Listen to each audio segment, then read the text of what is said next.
1 জুনৰ পৰা ৰাজ্যৰ 70 লাখ হিতাধিকাৰীয়ে ৰেচন কাৰ্ড যোগে 100 টকাত নাপাব দাইল, চেনি আৰু নিমখ। ইয়াকে লৈ ৰাজ্যজুৰি সৃষ্টি হৈছে ব্যাপক প্ৰতিক্ৰিয়াৰ।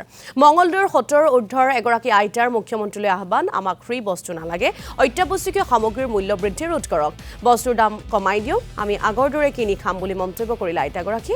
ইফালে মঙলদৈৰ শনিবৰীয়া বজাৰৰ একাংশ স্বাৱলম্বী মহিলা ব্যৱসায়ীৰ মুখ্যমন্ত্ৰীলৈ বিশেষ আহ্বান, হিতাধিকাৰী আঁচনিয়ে একাংশ মানুহক এলেহুৱা কৰিছে, বিনামূলীয়া আঁচনিৰ পিছত দৌৰাতকৈ খেতি বাতিৰে স্বাৱলম্বী হ'ব পাৰে বুলি মন্তব্য প্ৰকাশ কৰিলে মহিলাগৰাকীয়ে।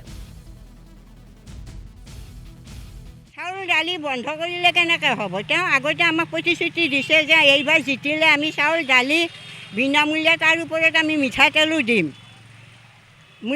তেওঁলোক যদি চাউল দালি অকণে যে আমাক বস্তুবিলাকৰ মূল্য বৃদ্ধিটো কমাই দিয়ক, আমি কিনি খাম। ইমান জুই চাই দাম কৰি দিছে আৰু তেওঁ ইমান কথা কৈ পেলাই এতিয়া কিয় মুখ সলাব? তেওঁ এজন মন্ত্ৰী হৈ পেলাই আমাক ইমান ঠগিলে নেকি?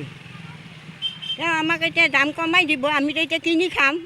কৰ্মসংস্কৃতি মানুহবিলাক ওলাই আহক, কাম কৰিব লাগে। যিখিনি আমি মানে ইনকাম কৰোঁ সেইখিনি আমি বজাৰতে ধৰিব লাগে, আমাৰ হাতত একো নাথাকে। গতিকে বস্তুৰ দাম বঢ়াৰ কাৰণে আমি তেনেকৈ কৈছোঁ, বস্তুৰ দাম আমাক নালাগে। আৰু যিহেতু চৰকাৰে নিদিওঁ বুলি কৈছে, বহুত ভাল কথা, গতিকে নালাগে আমাক দিব, কিন্তু বস্তুৰ দাম আমাক এটা চিলিণ্ডাৰ ল'ব গ'লে আমি অনলাইন কৰিলেও বুকিং কৰিলেও কেঞ্চেল কৰি দিয়ে, কাৰণ অথচ সেই চিলিণ্ডাৰটো আমি বেপাৰীৰ পৰা 2200 টকা ল'ব লাগে। কাৰণ বেপাৰীক কিয় চিলিণ্ডাৰ দিয়ে? বেপাৰীক দিয়াৰ কাৰণে চিলিণ্ডাৰটো, কাৰণে আমাৰ তাৰমানে চিলিণ্ডাৰটো কিহৰ কাৰণে বুকিঙৰ কেঞ্চেল, বাৰে বাৰে বুকিং কৰোঁ, বাৰে বাৰে কেঞ্চেল হয়। কিন্তু আমাক সেইবিলাক নালাগে, আমাক চিলিণ্ডাৰ দাম কমাব লাগে, চাউল দালিৰ দাম কমাব লাগে, পেট্ৰল ডিজেলৰ দাম কমাব লাগে, গোটেইখিনি দাম কমাব লাগে। কমাই পেলাই আমাক কিন্তু চৰকাৰে একো সাহায্য নালাগে, অৰুণোদয় দিয়ে, কিবা দিয়ে, আমাক একো আঁচনিয়ে নালাগে, মাত্ৰ বস্তুৰ দাম কমাব।